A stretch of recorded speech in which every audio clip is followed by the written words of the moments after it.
Bom, pessoal, na nossa última aula, nós vimos aí a questão do id, do ego e do superego, né? Só recapitulando um pouquinho, o id, o ego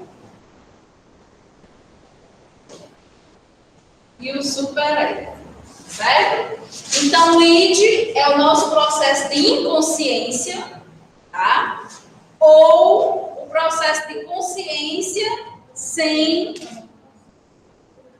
ter noção dos riscos que o ambiente pode trazer, tá?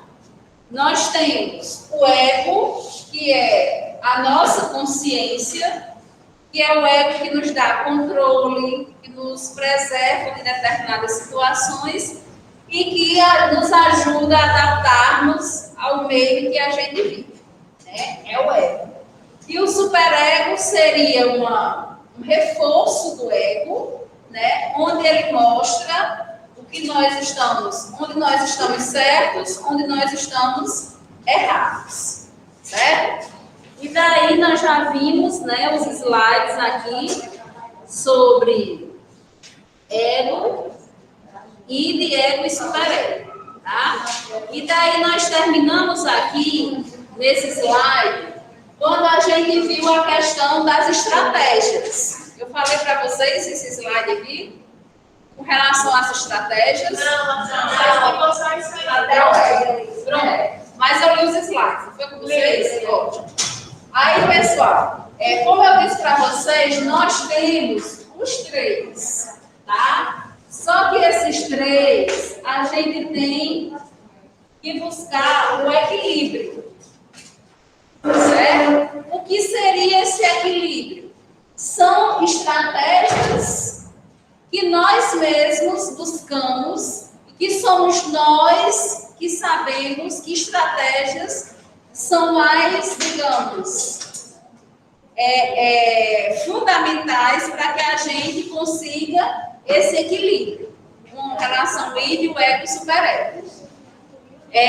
Por exemplo, quando nós estamos estressados, quando nós estamos tristes, quando nós fazemos algo errado, né? Quando a gente está passando por conflitos, o nosso corpo, ele mostra, e através de quê? De respostas de proteção e de mecanismos de defesa, tá? Então, muitas vezes, o nosso corpo, ele está cansado. A gente, muitas vezes, acorda cansada, tá? Por que é que a gente acorda cansada? Porque a nossa mente, ela não parou. Porque a nossa mente, ela não descansou. Por que é que, às vezes, a gente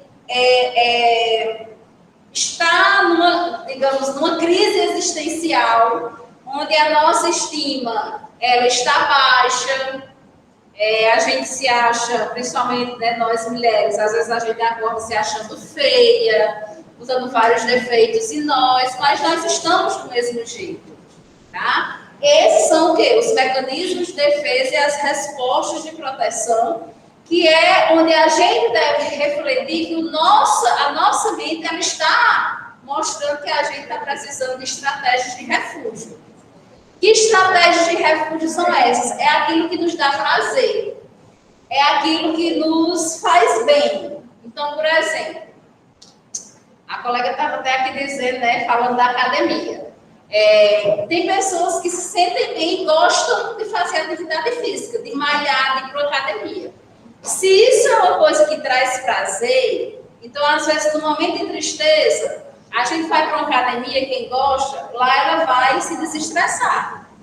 Às vezes, né, uma música faz com que a gente se desestresse. Quem mora longe do pai e da mãe, às vezes ir para a casa dos pais nos ajuda, tá? Então, isso são estratégias que aliviam a nossa mente de acordo com os estresses que nós estamos somatizando no nosso dia a dia, tá? Porque queira ou não queira, sejam problemas pequenos, mas a gente costuma somatizar, porque esses problemas estão lá, tá? É por isso que muitas vezes a gente vai no médico porque está com dor na coluna. Aí o médico passa uma medicação controlada, ele prescreve a medicação controlada, né? Quantas vezes a gente não escuta a pessoa falar, esse médico acha que eu estou doido, passando medicação controlada para mim, né? A gente escuta muito isso. E a gente sabe, pessoal, que não é a simples, não é uma dor muscular. É, na verdade, o estresse, a somatização de vários conflitos, de vários fatores estressores que estão fazendo com que a coluna doa, né? Com que a nossa musculatura fique enrijecida, tá? E através dessa medicação, a pessoa vai diminuir as ansiedades, vai se sentir mais leve, e isso são refúgios, são estratégias, tá? Então, na verdade, eu vou até mandar uma, dentre as videoaulas que eu vou mandar para vocês, assíncrono, eu vou mandar as de promoção e as de prevenção da saúde mental. E lá, ela fala dessa questão dos refúgios. Quem é que sabe o que é que me dá prazer? Onde é que eu descanso a minha mente? Eu mesma, tá? Então, não adianta chegar para a Bruna e dizer, Bruno, eu faço isso, faça isso também, que você vai melhorar, tá? Eu posso até dar uma dica, Bruno, quando eu estou estressada, eu faço isso. Talvez, se você fizer, também lhe sirva. Mas quem vai saber se isso vai servir é Bruna, tá? E ela pode descobrir nela mesma outras estratégias que façam com que ela relaxe, certo? Seja uma caminhada, seja uma música, seja uma academia, seja uma compra, seja o que for, seja o colo de alguém, seja conversar com alguém, tá? Então, nós mesmos que iremos descobrir nos momentos estressores, talvez até você já saiba, tá? O que é que me faz bem, certo? O que é que me alivia, o que é que me tira esse fator estressante, tá? Porque, pessoal, os estresses nós sempre iremos ter, certo? Só que o que mais nos faz mal é o acúmulo desses fatores estressantes. Então, volta e meia, nós temos que cuidar da nossa saúde mental. E daí, o primeiro passo de cuidar da nossa saúde mental são as estratégias, são os refúgios, tá? Quando vocês pegarem o livro de Del Galarrondo, que ele fala na questão da anamnese, ele fala muito nessa questão de busca de refúgios. Então, eu tenho que buscar aquilo que me dá prazer para aliviar os meus fatores estressores, certo? Essas são as estratégias aí. Aí, aqui, o que é que acontece? Ainda, né? O áudio está ruim para todo mundo aí em casa ou só para a Morgana?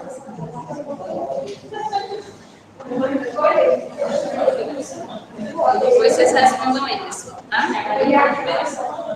Aí, pessoal, como a gente está falando em psicanálise, em Freud, tá? Então, nós vamos ver como é que Freud trabalha essa questão da consciência e da inconsciência, tá? Então, veja bem, aqui está a nossa consciência, aqui está a nossa inconsciência, certo? Freud, ele fala que a consciência é apenas uma parte do nosso funcionamento mental, é a parte que temos consciência do que pensamos, do que sentimos, do que falamos e do que fazemos. Contém as ideias que estamos cientes do momento. Já para Freud, a inconsciência é a parte nossa que não temos consciência. Nele estão desejos reprimidos, conteúdos censurados à consciência. O inconsciente afeta o nosso dia a dia, ele influencia nossos comportamentos e ações, sem que a gente perceba. Contém os elementos instintivos e as ideias reprimidas, que são impedidas de se tornarem conscientes. Então, veja bem, como é esse processo de consciência e inconsciência de Freud. A ideia, ela está aqui no nosso consciente.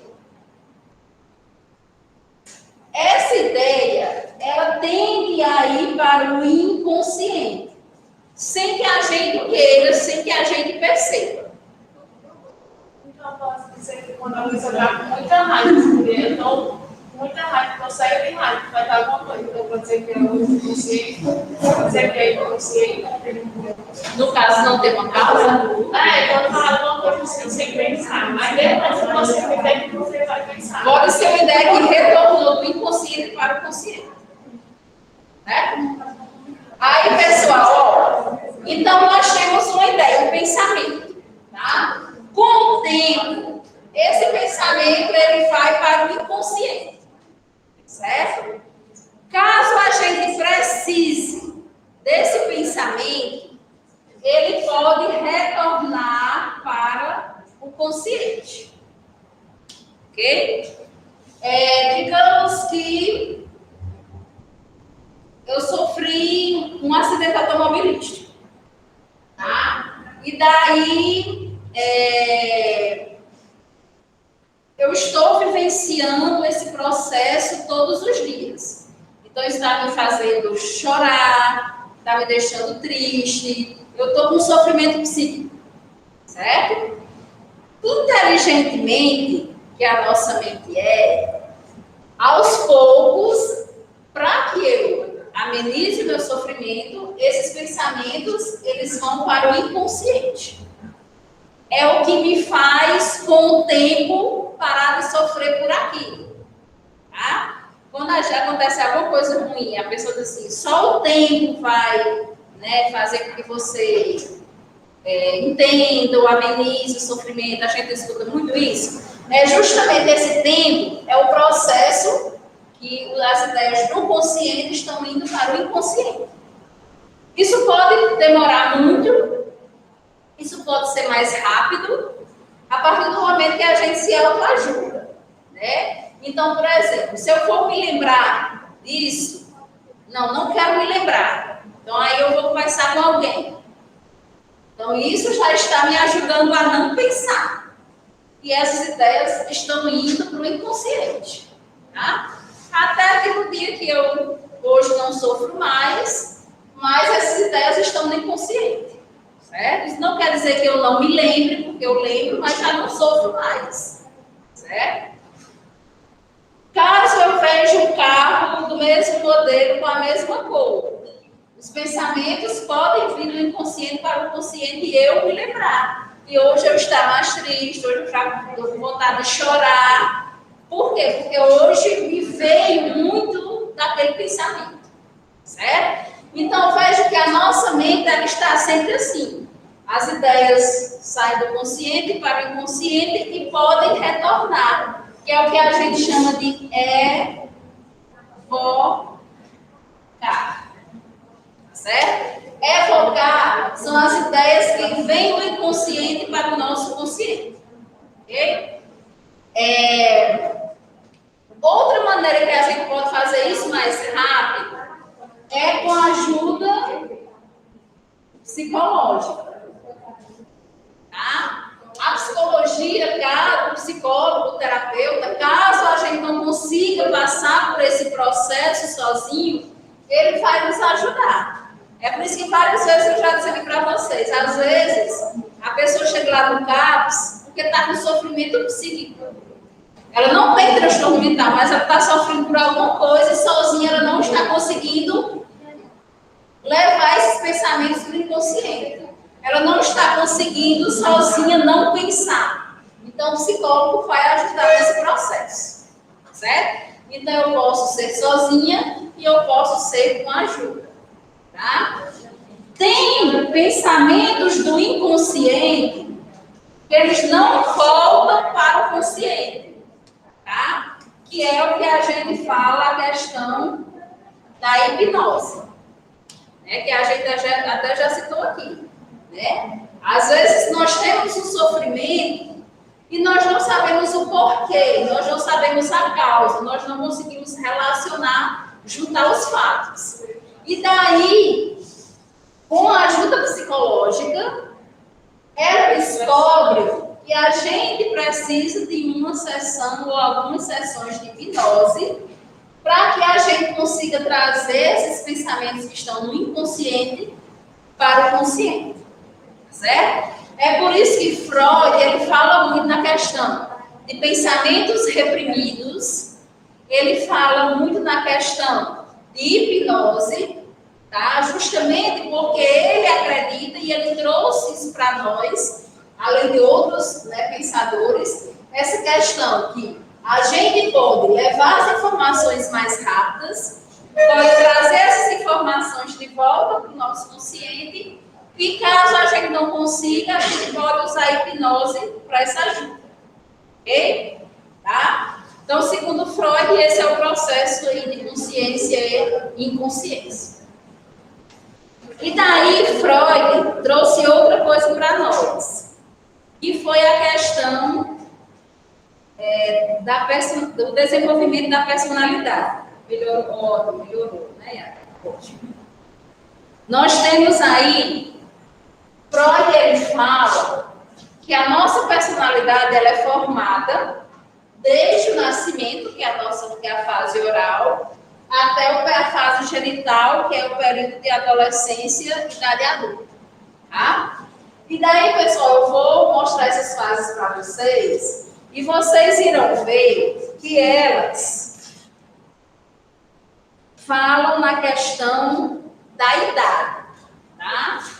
Mas aí, quando vocês forem tentar entender o processo, tentar entender cada fase dessa, eu não quero que vocês se apeguem muito à questão da idade, porque às vezes, principalmente a criança, quando ela está em desenvolvimento, às vezes ela não segue esse padrão de idade, né? Um caso típico nós temos na caderneta de vacina.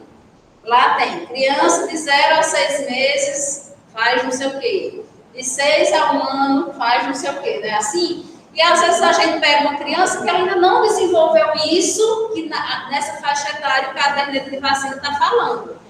Por quê? Devido à questão do estímulo. Tem crianças que são estimuladas a fazer determinadas coisas e outras que não recebem esse estímulo, né? Como, por exemplo, por que às vezes a criança não anda mais rápido? Ela tem um atraso no andar. Aí, às vezes, os pais ficam dizendo, não, é preguiça. Mas, muitas vezes, será que essa criança está sendo estimulada a andar? Né? Muitas vezes é a falta do estímulo, certo? E é o que acontece também aqui nessa fase do desenvolvimento da personalidade do filho, certo? Então, a primeira fase, nós temos aí a fase oral, que é do primeiro ano de vida. A criança satisfaz suas necessidades sexuais por meio da boca e obtém o prazer através da sucção. Isso aí é uma fase que a gente vê muito bem, né? Que a gente sabe que o bebê, tudo ele leva à boca. Né? Se ele pega um brinquedo, ele leva à boca. Se ele está com a mãozinha, leva a mãozinha à boca. Até o pé ele quer levar à boca, né? Então, tudo ele leva à boca, por quê? Porque é através da boca que ele tem essa sensação de prazer, né? Como o Freud, ele trabalha muito a questão da sexualidade, ele até diz que as crianças, na fase oral, né? Elas desenvolvem o desejo libidinal justamente por levar tudo à boca, né? Além disso, nós temos nessa fase a amamentação, né? Então, a sucção, a amamentação, ela traz prazer para a criança, né? Ela ameniza as dores. Então, todos aqueles benefícios que a gente sabe que a amamentação traz, a criança ela está recebendo isso através da sucção, ou seja, da fase oral, tá? Aí nós temos a segunda fase, que é a fase anal.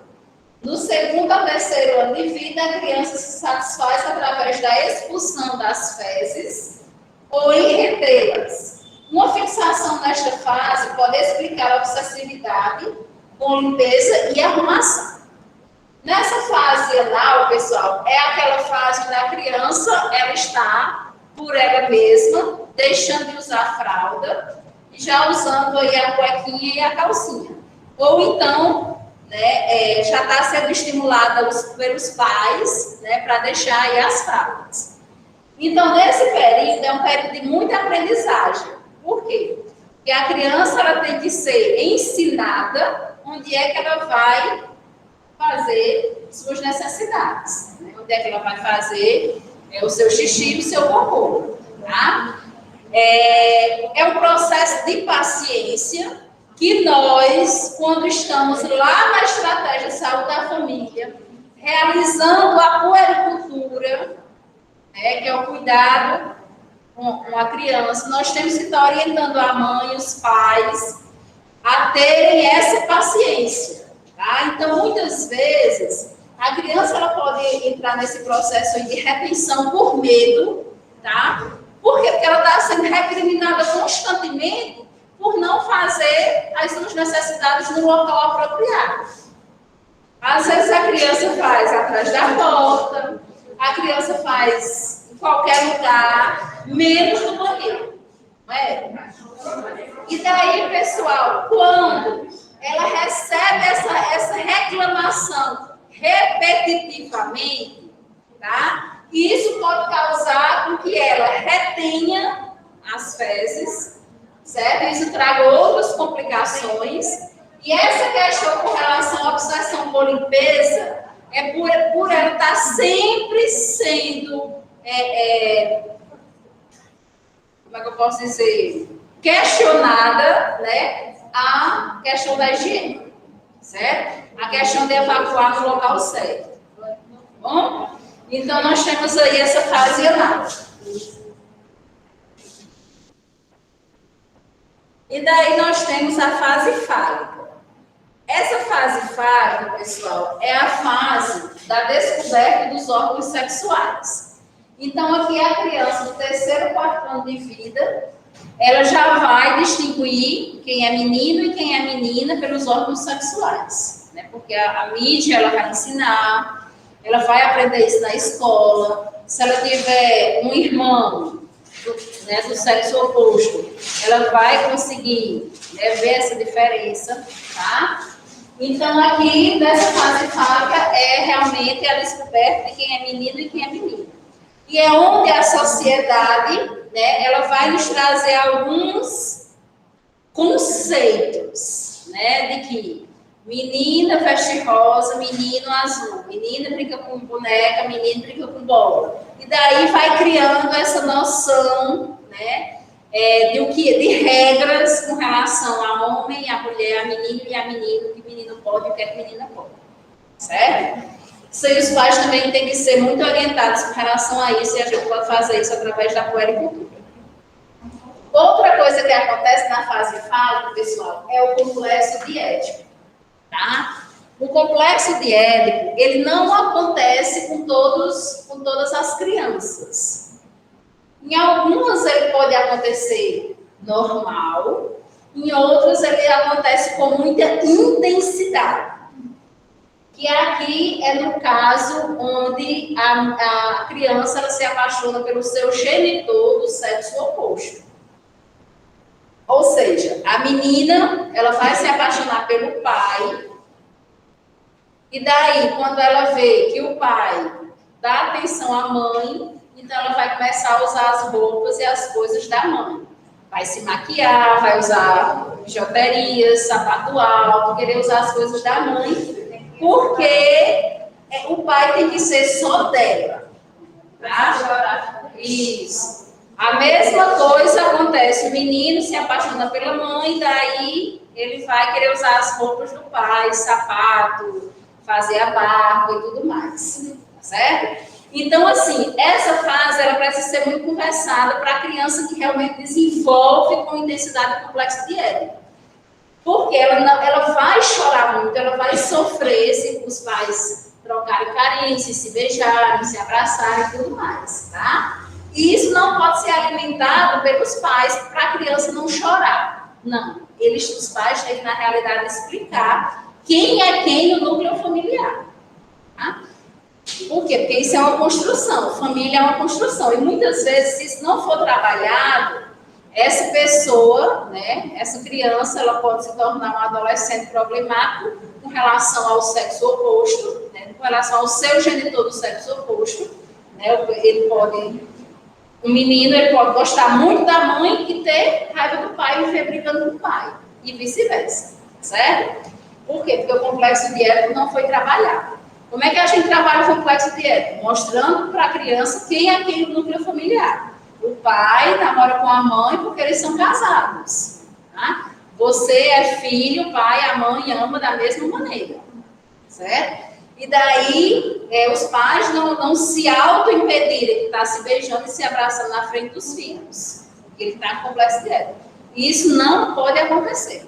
Certo? E a criança tem que estar sempre sendo orientada, né? Os pais têm que estar sempre sendo orientados para orientar a criança a questão do núcleo familiar. Caso essa criança sofra muito com isso, aí ela precisa de uma ajuda psicológica, tá? Com relação à composição do núcleo familiar.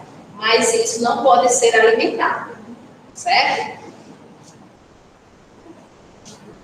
E tem crianças que passam por essa fase e nem desenvolvem esse complexo de Édipo, não. Ele não é obrigatório, certo?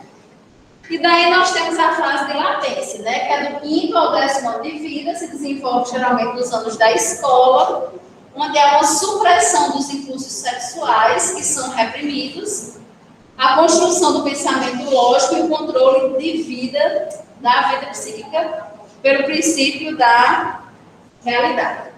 Então, pessoal, aqui nesse período de latência, com certeza vocês já escutaram falar, a palavra latência, e vocês sabem que latência é um período de adormecimento, né? Adormeceu, não se manifesta, está lá adormecido. E é isso que acontece na criança aqui, tá? Aqui, pessoal, é o período que muitas vezes a criança está iniciando a escola. Hoje as crianças iniciam a escola muito mais cedo, né? Com 2, 3 anos, a criança, às vezes até com 1, a criança já está na escola. Mas antigamente, no tempo de Freud aí, né? A gente via as crianças mais entrando aí no período de alfabetização, né? Então, aí o 5º ano. Então, pessoal, aqui, a criança, ela convivendo na escola, ela já vai ver que ela não é mais o centro das atenções, tá? Ela já vai entender que as regras existem e ela já vai ter que participar dessas regras. Por quê? Porque quando ela chega na escola, ela tem que ir para a fila, porque ela tem que pedir para ir ao banheiro, porque ela tem que não sei o quê, que ela tem que dividir os brinquedos, porque ela deve chegar em casa, tem as regras de casa. Então, ela não é mais aquela criancinha que, quando dizia uma bobagem, todo mundo ria porque ela era criancinha, tá? Aqui, nesse período dos 5 aos 10 anos, essa criança ela já vai ser cobrada, certo? Então, ela não pode mais falar palavrão e ser engraçada. Ela já vai ser reprimida, repreendida por ter falado esse palavrão, certo? Então, ela vai já conhecendo um pouco da realidade do mundo através das regras que ela agora tem que fazer, tá? Tem que seguir. Aqui também, um cuidado que a gente deve ter muito, que os pediatras eles falam, né? Que quase todas as crianças, elas vão apresentar pequenos furtos, que na realidade não são furtos, né? Mas ela vai acabar muitas vezes levando algo da escola ou do colégio para a sua casa, certo? E isso também deve ser trabalhado. Então, veja que essas fases, a criança ela deve ser observada e trabalhada, tá? Então, se os pais não têm tempo de cuidar, eles têm que orientar o cuidador a fazer isso, a orientar, tá? Então, e também a questão do amigo imaginário. Muitas vezes, o amigo imaginário, ele pode ser por a carência de atenção ou de afeto dos pais, ou de um professor, que o aluno ou a criança se apegou mais e ela quer atenção voltada para ele mesmo, né? E como ele não tem, ele busca essa imaginação, esse amigo, né? Ou uma avó, um avô, alguém que ele está sentindo a falta disso, certo? Com relação aos pequenos furtos, pessoal, nós devemos orientar para o filho devolver, né? Que ali não é dele, porque quando os pais não orientam isso, daí é o início do desenvolvimento aí dos cleptomaníacos. Eles começam de criança. Quando muitas vezes eles não são reprimidos com relação a isso, tá? Os pais acham, eu quero que tem um lapisinho, né? Eu quero que tem um brinquedinho. Lá na escola tem tantos, certo? E isso já pode ser o início aí de um futuro, né? A maioria dos cleptomaníacos começaram aí nessa fase de látex, certo? E a outra fase de Freud aí, nós temos a fase genital, tá? Nessa fase genital, que vai do 12º ano em diante, ou seja, nós estamos na fase genital, né? Tá? Então, aqui é onde o adolescente deixa de ser para si mesmo o objeto de interesse, se volta para outras coisas e pessoas, inicia-se as ligações, né? As relações, certo?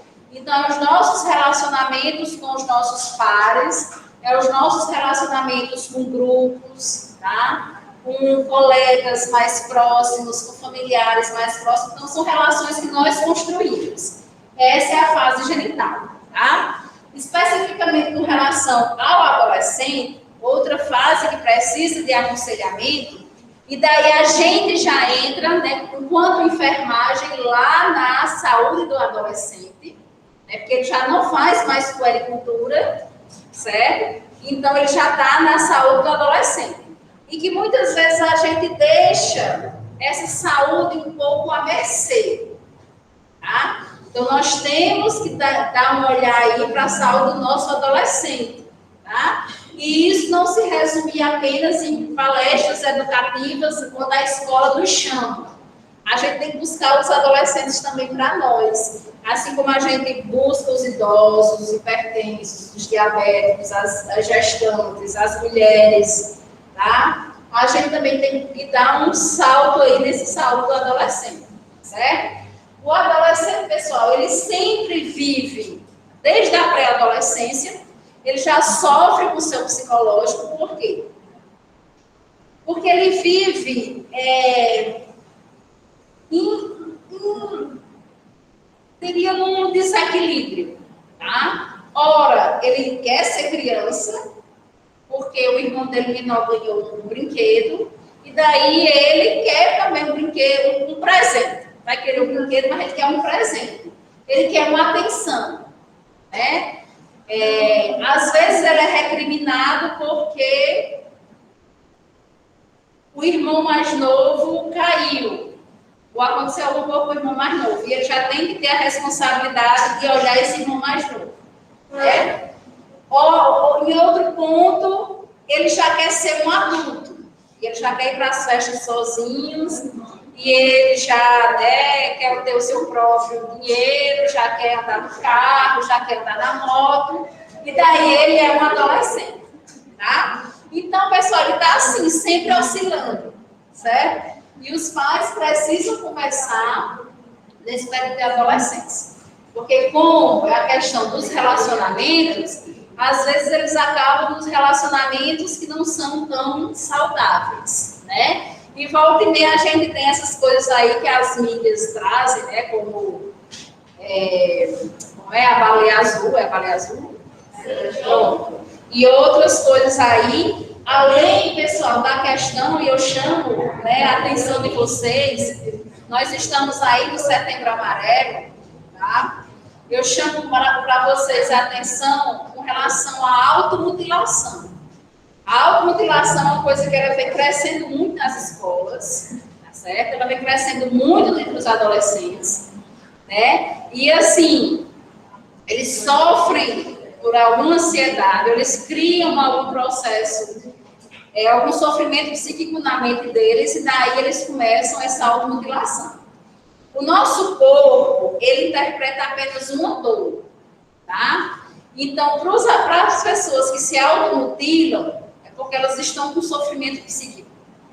E daí, quando elas se cortam, é como se a dor que elas estivessem sentindo por esse sofrimento psíquico virasse uma dor física, tá? E daí, o motivo do início da automutilação. Só que o superficial, ele já não faz mais o efeito, tá? E daí eu vou mais profundo, daí eu vou mudando os locais, tá? E daí eu vou mais profundo, e quando, né, muitas vezes vem a questão aí do suicídio, porque a automutilação já não está fazendo mais o resultado, e meu sofrimento é muito grande, e daí eu não arranjo outra alternativa senão o suicídio, tá? Então, pessoal, essa questão da observação, que nós da enfermagem, nós observamos muito, é um dos nossos papéis, é a questão da observação. A gente tem que observar, tá? A gente tem que escutar, não só falar. Não só o outro chegar, falar para nós, pois o meu, minha filha, é pior. Pois isso acontece comigo. Vamos muitas vezes, algumas vezes, escutar o nosso amigo, o nosso parente, alguém que está próximo de nós, tá?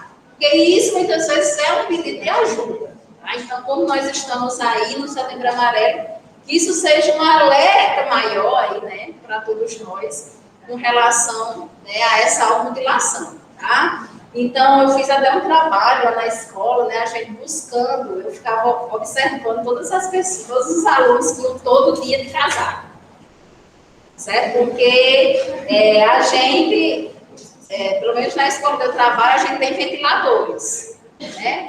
Então, a gente está de casaco em plena tarde, em plena 1 hora da tarde, isso me deixa muito curiosa, né? Então, aí eu fiz lá um grupo de saúde mental. Daí a gente descobriu alguns casos de automutilação, outros usavam casaco porque gostavam realmente, e outros até a gente nem descobriu, mas ela chegou para nós e realmente desabafou. E crianças, né? O sono de muitos. Adolescente, como 10 anos, 12 anos? Não, foi mais 20 e pouco já. Mas já teve jovem, era uns 25, 28, 28. E teve um outro também. E um homem que tem pouco. Mas, se eu não me engano, há uns 2 anos, 1 ano e meio atrás, teve um menino aí que... Foi lá em Jaguari. Foi Jaguari? Então foi lá em Jaguari. Foi? Tá. O menino tinha 10 para 12 anos, era isso? Não, ele tinha 13 anos. Não, já não não.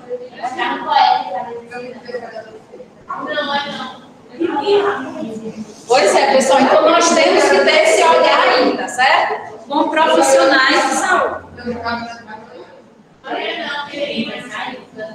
Tranquilo, pessoal, aí, algum questionamento?